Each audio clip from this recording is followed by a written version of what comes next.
उनमें से नहीं हूँ जो एहसान फरामोश है।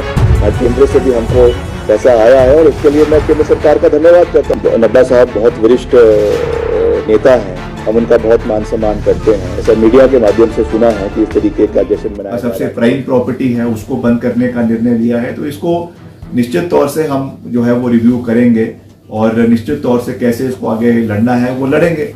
मगर जैसा मैंने कहा, ये आज का समस्या नहीं, बड़े लंबे समय से ये चीज चलती आई है, मगर फिर भी इसका हम संज्ञान लेंगे। मगर मैं समझता हूँ कि कुछ चीजें ऐसी है जिसमें सरकार का अधिकार है, सरकार को ये कॉल लेनी है कि हमने क्या करना है और क्या नहीं करना है। हम माननीय हाईकोर्ट का सम्मान करते हैं, मगर हर चीज में अगर माननीय हाईकोर्ट ही निर्णय सरकार की हर कार्य प्रणाली पर देना शुरू कर देंगी तो फिर सरकार का क्या कार्य रह जाएगा।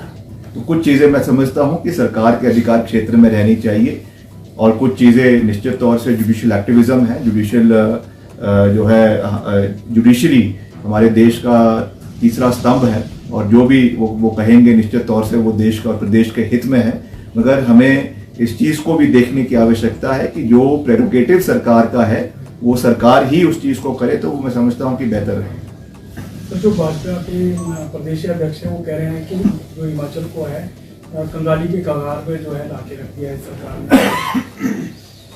ने। देखिए, बिंदल साहब जो है बड़े वरिष्ठ नेता हैं और भाजपा के अध्यक्ष भी है और पूर्व में मंत्री भी रहे हैं, विधायक भी रहे हैं। मैं समझता हूं कि उनको ये जानकारी होगी। कोई और नेता कोई ऐसी बात करता तो मैं मान सकता था, मगर बिंदल साहब तो बहुत पढ़े लिखे व्यक्ति है, आंकड़ों को जानते हैं और वो इस बात को से जो है वो इस बात से छिप नहीं सकते हैं कि ये चीजें आज से तो नहीं है। अभी तो हमारी सरकार को 2 साल ही हुए हैं, मगर ये अगर जो लॉस मेकिंग की बात कर रहे हैं, ये जो जिस तरीके से ऑर्गेनाइजेशंस है या कॉरपोरेशंस है या प्रदेश की भी अगर हम वित्तीय परिस्थिति की बात करें तो ये over the period of time ये चीजें हुई है। चाहे वो पिछली जयराम जी की सरकार थी, चाहे उससे पहले कांग्रेस पार्टी की सरकार थी, उससे पहले भी धूमल साहब की सरकार थी, तो ये चीजें over the period of time उसमें वो चीजें रही है और उससे कैसे बाहर निकलना है ये हम सबका दायित्व है। ये पूरा प्रदेश जानता है कि जो फाइनेंशियल क्रंच आया है उसमें एक बहुत बड़ा जो कंट्रीब्यूशन है वो रेवेन्यू डेफिसिट ग्रांट्स की वजह से मिला है।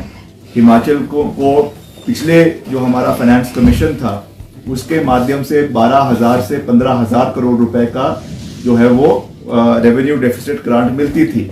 आज वो मात्र जो है वो 3-4 हजार करोड़ तक सीमित रह गई है और जिस तरीके से हमको एक्सटर्नली बोरोइंग हमारी होती थी अलग अलग प्रोजेक्ट्स के लिए, चाहे वर्ल्ड बैंक से है, एशियन डेवलपमेंट बैंक से है, उसमें भी हमको कैपिंग लगा दी है। तो ये बर्डन्स आज के नहीं है, ये समय से काफी लंबे समय से ये जो जिसको मैं कह सकता हूँ कि क्रोनिक प्रॉब्लम्स है और उस क्रोनिक प्रॉब्लम्स के लिए अगर हम हर चीज में राजनीति जो है वो अपनाएंगे, हर चीज में आरोप प्रति आरोप करेंगे, तो मैं समझता हूं कि ये चीज सही नहीं है।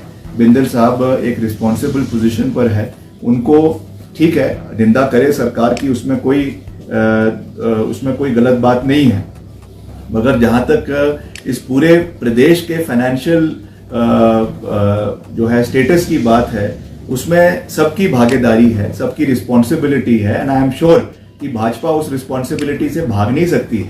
They also have to take responsibility of the government जो उनकी प्रदेश में रही है और उस समय में उन्होंने कौन से ऐसे काम किए जिससे प्रदेश की वित्तीय परिस्थिति मजबूत हुई हो, हमें पता है।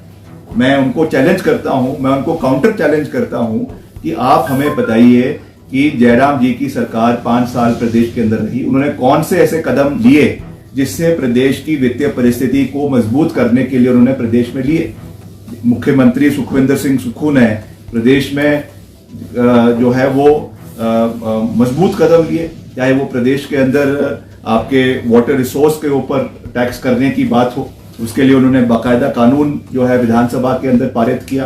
प्रदेश में जितने हमारे हाइड्रो प्रोजेक्ट्स है, चाहे वो PSUs के हैं, केंद्र सरकार के हैं, चाहे वो दौला सेठ प्रोजेक्ट है, लूरी प्रोजेक्ट है, सुन्नी प्रोजेक्ट है, उसको ये कहा है कि अगर उसमें रॉयल्टी हमको जो है वो 18% के हिसाब से और 30% के हिसाब से नहीं दी जाएगी आने वाले समय में, तो उनको हम वापस लेंगे, क्योंकि प्रदेश के हितों की रक्षा हमको करनी है। प्रदेश को जो रेवेन्यू मिलना चाहिए, रॉयल्टी मिलनी चाहिए, अगर वो नहीं मिल रही है तो उसके खिलाफ हम लड़ाई लड़ रहे हैं। तो मैं ये कहना चाहूंगा कि हर चीज में राजनीति नहीं करनी चाहिए और अपनी कार्यप्रणाली पर भी बिंदल साहब को जो है वो स्पष्टता से बात करनी चाहिए। सर, भाजपा के राष्ट्रीय अध्यक्ष जेपी नड्डा ने कहा है कि जो वर्तमान सुक्खू सरकार है वो प्रतीक बन गई है भ्रष्टाचार का और कुप्रबंधन का। देखिए, तथ्यहीन बातें, इतने नड्डा साहब बहुत वरिष्ठ नेता हैं, भाजपा के राष्ट्रीय अध्यक्ष हैं, केंद्रीय मंत्री है, हम उनका बहुत मान सम्मान करते हैं व्यक्तिगत रूप से, मगर इस तरीके की तथ्यहीन बातें मैं समझता हूं कि उनको नहीं करनी चाहिए। वो एक भी ऐसा आरोप जो वो लगा रहे हैं उसकी पुख्ता जो है वो जानकारी प्रदेश की जनता के सामने रखें कि किस बेसिस के ऊपर वो सुखविंदर सिंह सुक्खू की कांग्रेस पार्टी की सरकार को भ्रष्ट कह रहे हैं। क्या एक भी कोई ऐसा आरोप किसी भी मंत्री के ऊपर या मुख्यमंत्री के ऊपर लगा है जिस बेसिस पे ये कह रहे हैं? तो ये इस तरीके की बातें उनको नहीं करनी चाहिए। और प्रदेश में एक लोकतांत्रिक सरकार है, कांग्रेस पार्टी की सरकार है, मजबूती से कार्य कर रही है।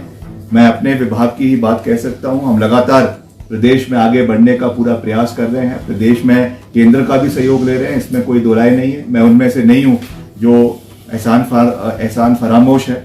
मैं तो ऑन रिकॉर्ड कहता हूं कि केंद्र से भी हमको पैसा आया है और उसके लिए मैं केंद्र सरकार का धन्यवाद करता हूं, गडकरी साहब का धन्यवाद करता हूं। आज ही मैंने रिव्यू मीटिंग्स अपने पूरे डिपार्टमेंट की करी है और बहुत हमें जो सहयोग मिला है, चाहे वो PMJSY में मिला है 3500 करोड़ का, चाहे CRF में पिछले 2 साल में करीबन 1100 करोड़ का मिला है। आज हमने उसका पूरा रिव्यू किया है। समय पर उन कार्यों को पूरा करने के लिए हम प्रतिबद्ध हैं। वैसे ही स्टेट गवर्नमेंट से भी जो हमको बजट मिला है, 2000 करोड़ रुपए की बजटरी एलोकेशन जो है वो PWD को हुई है। उसमें लगातार प्रदेश के अंदर सड़कों का निर्माण कर रहे हैं, ब्रिजेस का निर्माण कर रहे हैं, लगातार मेटलिंग टायरिंग प्रदेश के अंदर हो रही है। तो हम सकारात्मक सोच में विश्वास रखते हैं और मैं यही कहना चाहूंगा कि हमें तालमेल के साथ काम करना चाहिए। केंद्र सरकार हिमाचल प्रदेश में अपना योगदान रखें, हिमाचल को आगे बढ़ाने में अपना पूरा योगदान दें। नड्डा साहब तो केंद्र में इतने बड़े मंत्री हैं, उनको प्रदेश के लिए पूरे तरीके से सहयोग देना चाहिए। हिमाचल को कैसे आगे बढ़ाना है उसमें राजनीति नहीं होनी चाहिए। प्रदेश में बेशक कांग्रेस की सरकार है, मगर जहां तक विकास कार्यों की बात है, हमें मिलकर हिमाचल प्रदेश का निर्माण करना है, हिमाचल प्रदेश को नई ऊंचाइयों पर ले जाना है और उसके लिए केंद्र का भी उतनी ही भूमिका है जितनी प्रदेश की है और मिलकर हमें इसके ऊपर कार्य करने की आवश्यकता है। सर, सरकार को 2 साल पूरे होने वाले हैं, इसका जश्न जो है बिलासपुर में मनाया जा रहा है, इसको लेकर